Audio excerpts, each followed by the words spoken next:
Só que às vezes tem jornalista que também acha que é...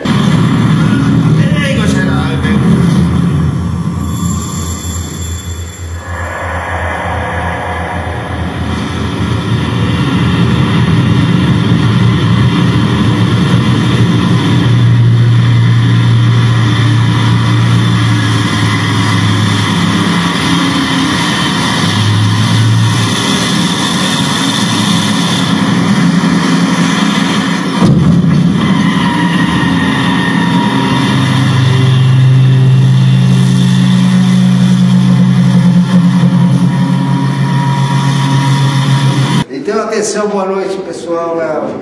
Mais uma vez estamos iniciando aqui o Círculo Satélite, hoje, excepcionalmente, com uma figura expoente do nosso cinema da nova safra. E partindo desse princípio de que nós estamos pescando o Círculo Satélite, é muito gratificante a gente ter a memória, preservar a memória do cinema ontem, hoje e amanhã. Nessa nova reciclagem de novos valores, um desses valores que realmente predomina nas suas realizações excepcionalmente sensacionais, porque não sou eu que estou falando, a crítica e todos os nossos cineastas da velha e da média guarda, ele iniciou, a filmografia dele está aí na internet e todos conhecem o seu trabalho. Aliás, ele está em projeto, mas vamos falar um pouco, e ele hoje vai ter que responder para vocês, porque ele tem um outro compromisso. E vocês podem perguntar agora,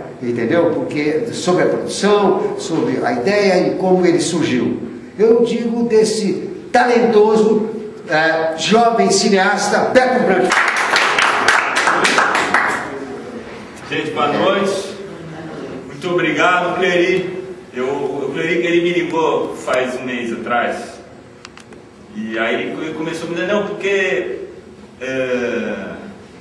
começou a me explicar quem que já tinha vindo aqui para me incentivar.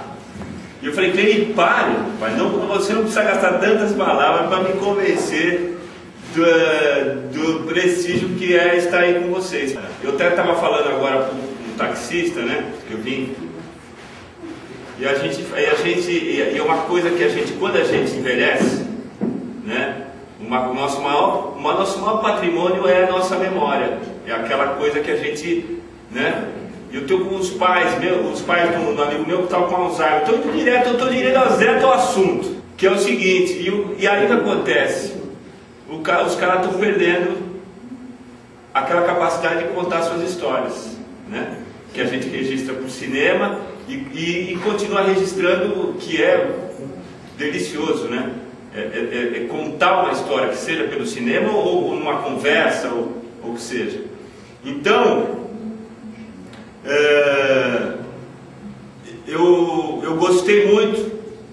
Eu sei que muita gente aqui é veterana do cinema, já fez muito, não conheço, né, a obra de muita gente que está sendo apresentada para mim hoje, apesar às vezes de trombar numa reportagem, num livro, alguém citando, né? Mas eu agradeço muito esse prestígio, né? Esse carinho mesmo que o Cleri me ligou atenciosamente, me valorizando, pedindo, poxa vida, vá lá e mostre seus filmes. Né? Eu gostaria aqui de apresentar o Volney, que é conhecido de muita gente aqui, que me botou, que é meu padrinho aqui dentro do teatro. Eu comecei minha carreira com ele, estudando, fiquei acho que 3 anos quase na escola dele, né? Simultaneamente eu comecei a estudar cinema, comecei a fazer Super 8 e acabei optando pelo cinema. Uma das coisas que me encantou quando eu fui começar a estudar com ele é que eu tinha estudado história na escola, e a história, do jeito que ela é dada na escola, ela é o ponto de vista do capital, né? O ponto de vista do poder, mercantilismo, né, o que moveu o homem, a sua missão de conquista, de conquistar o outro pela força, pelo dinheiro e tal. E o teatro, né, quando ele se abriu ali pela orientação do Volney para mim, era uma oportunidade de eu conhecer a história da humanidade sob o ponto de vista humano, né, sobre suas paixões, seus desencontros, suas lutas. Então, logicamente, isso orientou meu olhar dentro do cinema. O Volney fez esse primeiro filme, foi uma figura muito influente no segundo filme, chamado Ação entre Amigos. Ouvi muitas histórias relatadas por ele na concepção desse segundo filme. E é isso. Eu gostaria, não sei se o Volney quer dar uma palavra aqui. O Beto é um compromisso. Assim, uma parte lá, a gente vai fazer o debate. E o Beto é um orgulho do cinema nacional, né? Ele já tem vários filmes. Eu acho que vai fazer uma grande cinematografia. E o talento dele hoje é internacional. Isso é maravilhoso, ver o Beto fazendo isso, né? Entre os novos, da nova geração, isso nos dá uma satisfação e dá uma, vamos dizer, uma revitalização dessa nova retomada do cinema nacional, sem dúvida. Se não fosse o Beto Branco, Fabrício, ou então o pessoal, mesmo nós veteranos, a gente procura, de uma certa forma, um esteio, alguém que poderia dar a continuidade, sem dúvida nenhuma, com uma pleiade de novos valores que estão aqui, nós estamos vendo. E vamos programar mais filmes do Beto, evidentemente, vamos trocar figurinhas. Beto, você teve alguma dificuldade para lançar o seu filme? Qual foi? Como você resolveu? No momento que eu estreiei no longa-metragem, esse momento foi o momento fundador dessas novas leis de incentivo fiscal. Foi meu primeiro filme que eu fiz, foi em 95, foi o primeiro que acabou sem virar filme, mas as empresas de cinema continuaram recolhendo o imposto, né? Esse imposto foi feito pelo concurso a partir dessa receita, né, que eu fiz aquele filme, o Plantadores, foi feito na mesma concurso que foi feito o Carlota Joaquina. O que acontece é que muita gente ataca essas leis de incentivos, porque os nossos filmes, eles começam sua carreira de público já pagos, né? Ou seja, a gente não está devendo como o cinema era antigamente, que o galante, por exemplo, botava o dinheiro, se o filme não fosse, ele era prejuízo, como ele acabou se dando mal ali com a...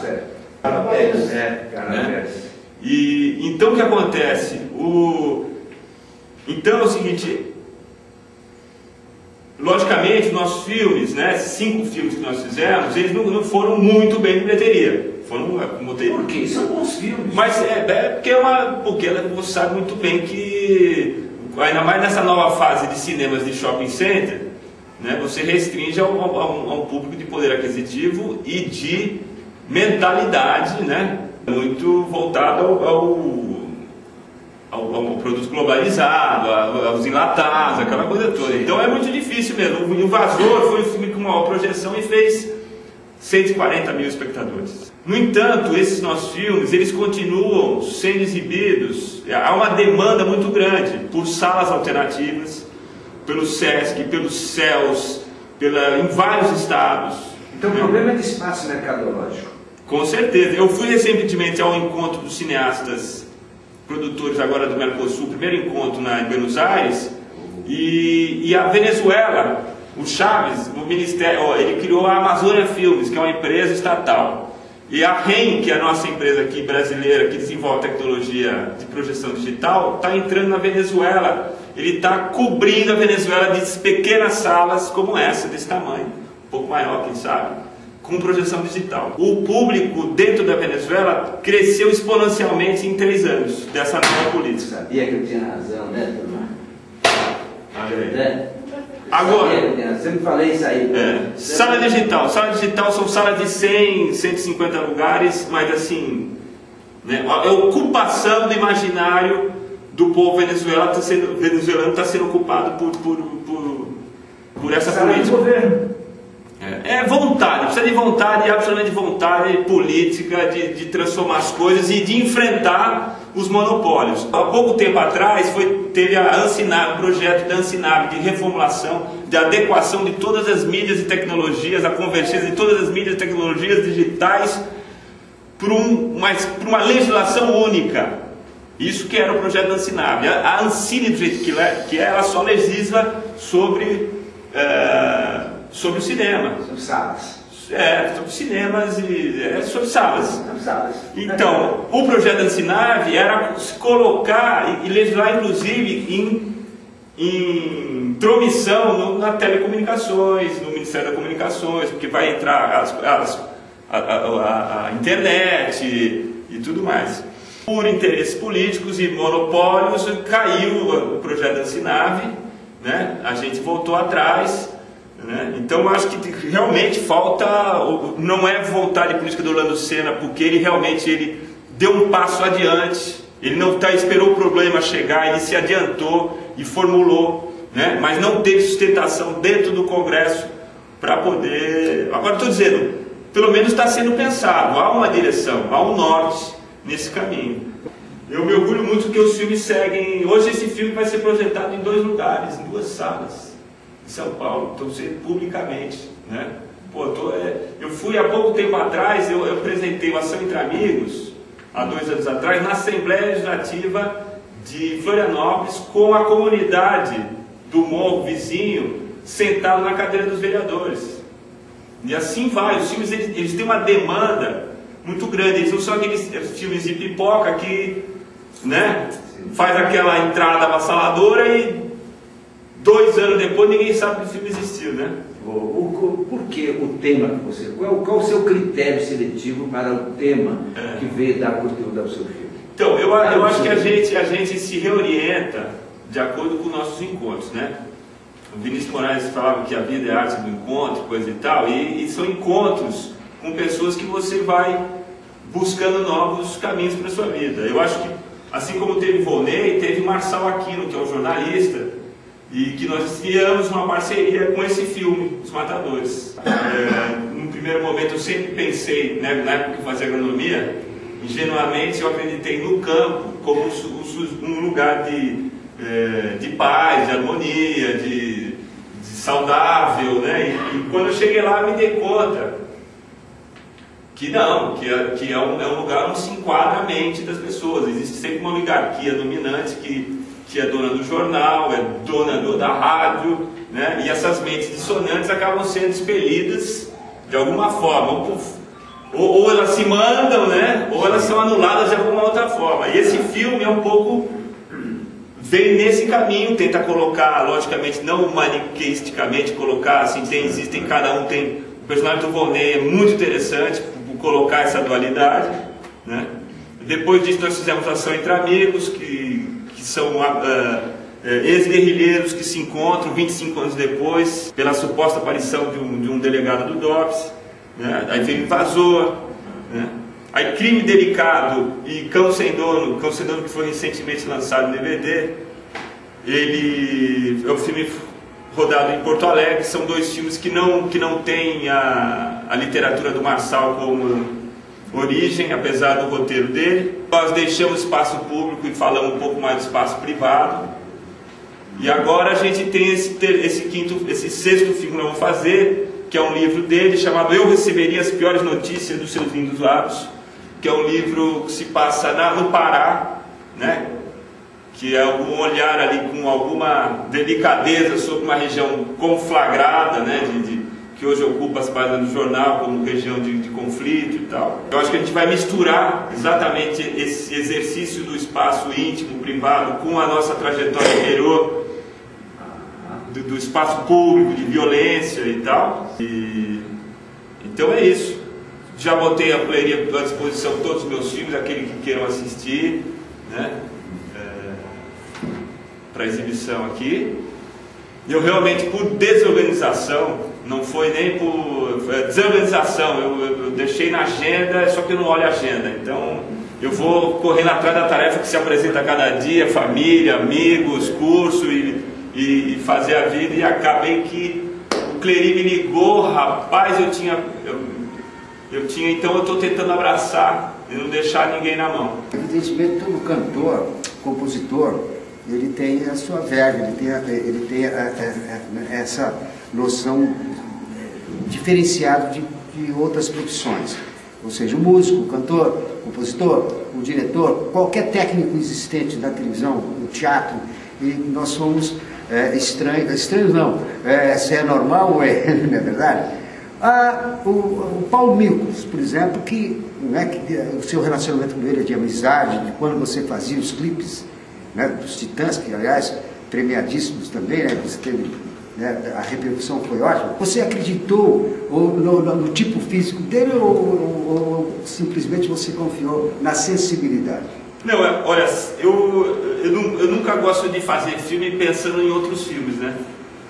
Assim, ficar citando imagens que você já viu em outro filme. Então eu sempre procuro buscar um olhar que seja intuitivo sobre uma observação. E o Paulo Miklos do Titãs, ele é um sujeito inspirado, ali o personagem Anísio é inspirado num sujeito que eu conheci, né? Que era o Carlos Eduardo Germano, falecido, né? Mas ele era um cara endiabrado, né? Um cara absolutamente contra qualquer ato de injustiça que tivesse na vida, na frente dele. Ele intercedia, se preciso, com violência, mas como sempre com muito bom humor, né? Ele é um santista que, se tocasse um mendigo na porta, ele tirava o casaco que ele estava vestindo para dar. Frequentava aqui muito a periferia de São Paulo, onde ele ia buscar o baseado dele, coisa e tal, porque chamavam ele para o crime, ele não queria, ele ia lá simplesmente fazer ações sociais dele, né? E trabalhava muito como cobrador de dívidas, né? Que era o ganha-pão fundamental. Então né, ele frequentou muito a minha casa, meu cunhado, advogado, ia tirar muito ele da cadeia, que ele se metia muito em confusão. E aí ele começou a frequentar, e ele foi muito legal, porque eu mostrei esse filme na minha casa para ele, quando ele não tinha sido finalizado, eu ainda tinha feito o corte, estava em vídeo, né? Eu mostrei um filme para ele, e logo no princípio do filme, ele sacou quem era quem dentro do filme. Assim,